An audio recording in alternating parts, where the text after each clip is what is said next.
Hello friend, आपका स्वागत है शॉर्ट एंड स्टडी क्लासेस में। मेरा नाम है पूनम और आज हम दो व्यंजनों के बीच स्वरों का स्थान के टॉपिक पर बात करेंगे। तो चलिए वीडियो स्टार्ट करते हैं।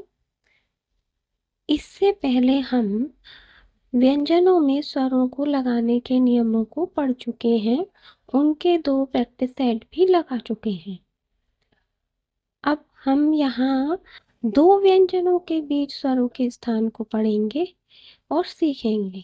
तो आइए देखते हैं पहला नियम हमारा क्या कह रहा है। पहला नियम हमारा कह रहा है कि जब 2 व्यंजनों के बीच स्वर आता है तब पहला और दूसरा स्थान वाले स्वर अपने नियमानुसार ही लगेंगे अक्षर के बाद में। ठीक है, ये तो वैसे का वैसा ही है। ये पिछले जब हमने नियम पढ़े थे उसी तरह होगा। जो पहला और दूसरे स्थान वाले स्वर हैं वो नियम अनुसार अपने स्थान पर ही लगेंगे। अच्छा, मैं आपको बता देती हूँ, वैसे मैंने पहले भी बता चुकी हूँ लेकिन मैं फिर से आपको बता देती हूँ। देखिए,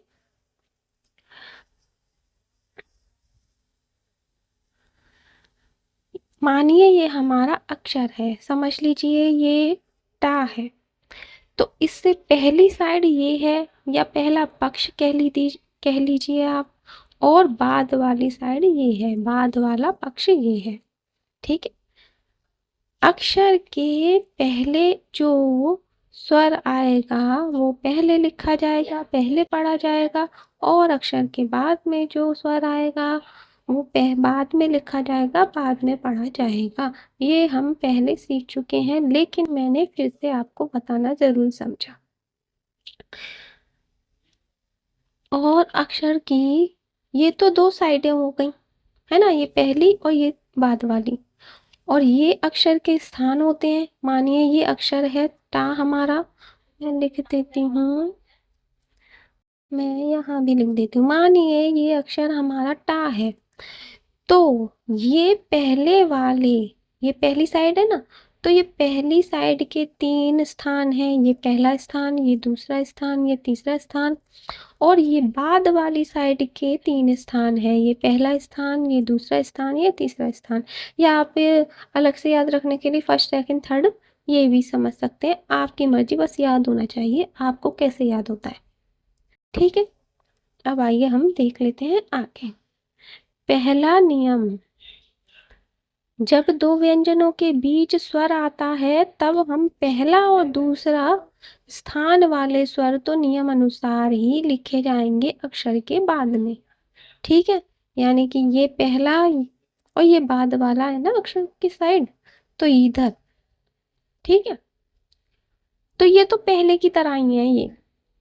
ये नियम जो हम नियम पढ़ चुके हैं बिल्कुल सेम ही है। आइए हम समझ लेते हैं, उदाहरण से अच्छे से समझ लेंगे। ये लिखा है मेला, तो हम लिखेंगे माँ और ला। अब एक ही मात्रा है, एक ही मात्रा का स्थान कौन सा है, सेकंड, यानी कि दूसरा स्थान है। दूसरे स्थान पर मोटा बिंदु एक ही मात्रा को दर्शाएगा। ठीक है ना, क्योंकि ये एक ही मात्रा लगी है तो ये बाद में है ना, पूरा स्वर होता तब हम पहले लिखते, और बाद वाला माँ वाले के बाद का कौन सा है, मैंने आपको पहले भी बताया दिया, माँ का खा गा घा और ना कि अगर ऊपर लिखे जाएंगे वो पहले हैं, पहले लिखे जाएंगे, पहले पढ़े जाएंगे, और नीचे लिखे जाएंगे वो बाद में लिखे जाएंगे, बाद में पढ़े जाएंगे। तो ये है मेला, तो लिखेंगे हम माँ पे, एक ही मात्रा है तो सेकंड स्थान पर हम लगा देंगे मोटा डैश बिंदु। ला पे लगी है आ की मात्रा, तो आ कौन से नंबर पे आता है, मोटा डैश पहले नंबर पर आ की मात्रा को दर्शाता है। तो ला की ये पहली साइड है, ये बाद वाली साइड है, और क्योंकि ये बाद में आया है तो हम बाद में लगाएंगे, तो ये लगा दें। अब ये है काम, तो काम का माँ। ठीक है, अब का के बाद आया है तो वही नीचे आएगा, ये पहले स्थान पर मोटा डैश है ना, अब ये है राम, तो राम लिखेंगे हम रा अम्मा। ये है ऊपर से नीचे आने वाला रा, तो हम इसे जैसे राग पे आ का डंडा लगाए तो यानी कि ये बाद में आएगा, अक्षर के बाद में लिखा जाएगा ये स्वर। तो बाद वाली साइड ये है, तो हम यहाँ लगा देंगे आ की साइड। आ कौन से नंबर पे आता है? पहले नंबर पर, मोटा डैश।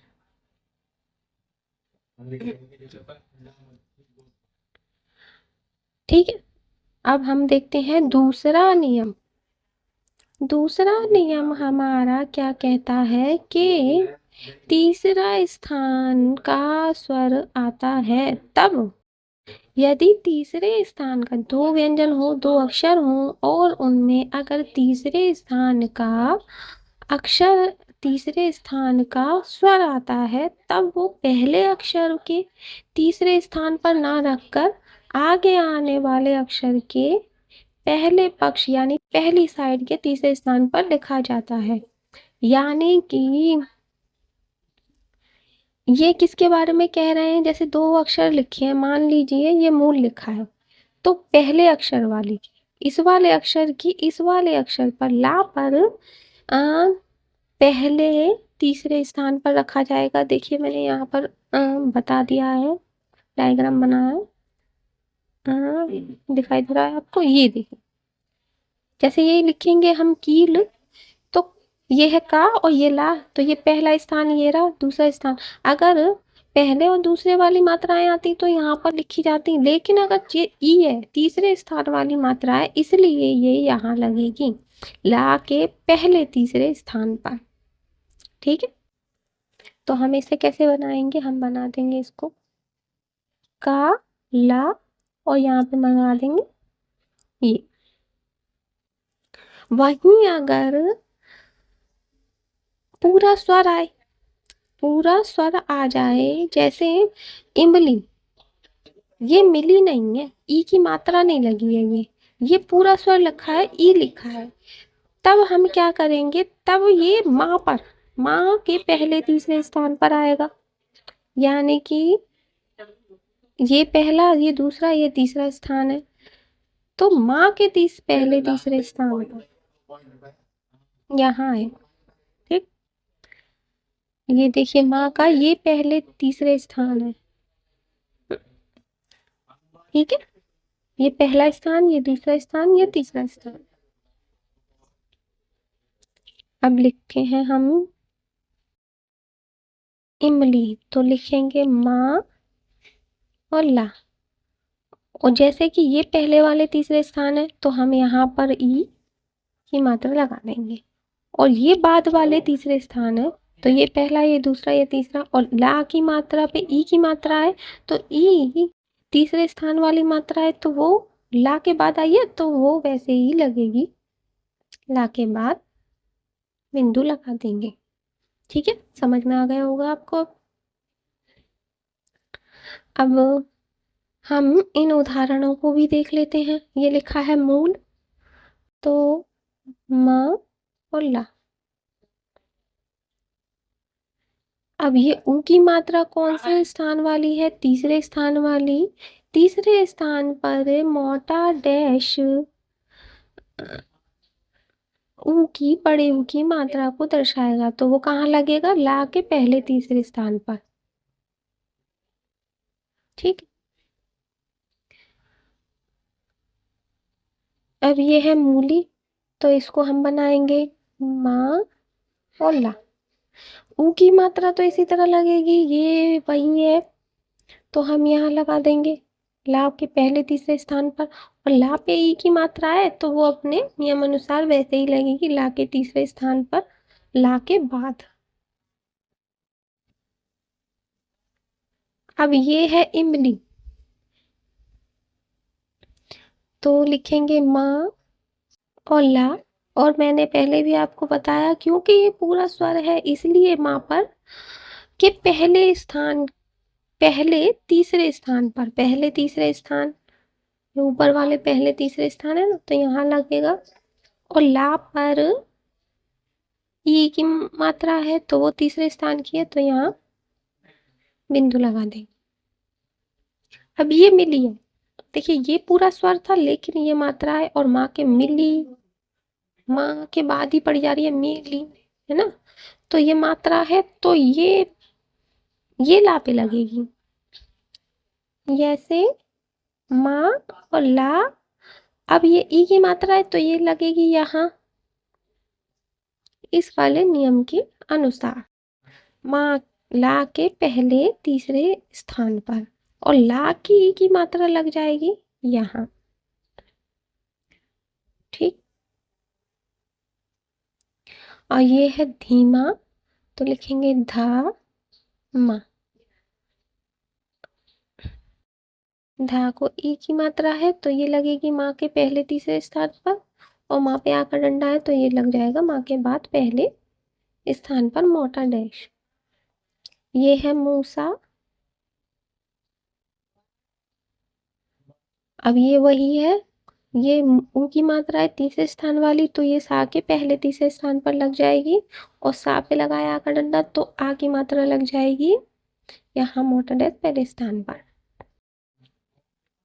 अब आप ये सोचेंगे कि हमने ये नियम बना ही क्यों है। आखिर ये इसलिए हुआ है क्योंकि अगर देखिए, इससे समझ लीजिए अगर हम इसे यहाँ लगाते, माने यहाँ लिख के बता दूं, यहाँ लिख के बता देती हूँ मैं आपको। मानिए हम ऐसे ना इस नियम को लागू नहीं करेंगे, हमने इसके ऐसे ही लिख दिया, यहाँ लिख दिया और ये यहाँ लिख दिया। अब हमें समझ में आ रहा है, जब हम हिंदी बताएंगे तब हमको समझ नहीं आएगा कि ये लाभ के ऊपर लगी है या माँ के ऊपर लगी है। हम कंफ्यूजन में हो जाएंगे कि ये मात्रा हमारी ला वाली है या माँ वाली है। तो हम इस कंफ्यूजन से बचने के लिए ये नियम लागू हुआ है कि इस तरह से हम अगर मात्रा को लगाएंगे तो कोई भी कंफ्यूजन नहीं रहेगा। ठीक है, और इसी प्रकार से अगर आप यहाँ लगाते, जैसे नीचे लगा देते, जैसे यहाँ लिख देती हूँ, इसे कट कर देती हूँ, यहाँ लिखती हूँ। अब मैंने ई की मात्रा यहाँ लगा दी इसकी, तब हम ला की मात्रा कहाँ लगाएंगे, ला का स्थान कहाँ, उस पे जो मात्रा है वो कहाँ लगेगी। तो ये सारे कंफ्यूजन ना हो इसलिए ये वाला नियम ज़रूरी है, और हमें याद भी रखना है इसे। वैसे कुछ भी नहीं है, केवल एक पॉइंट याद रखना है। तो अब आपको समझ में आ गया होगा अच्छे से।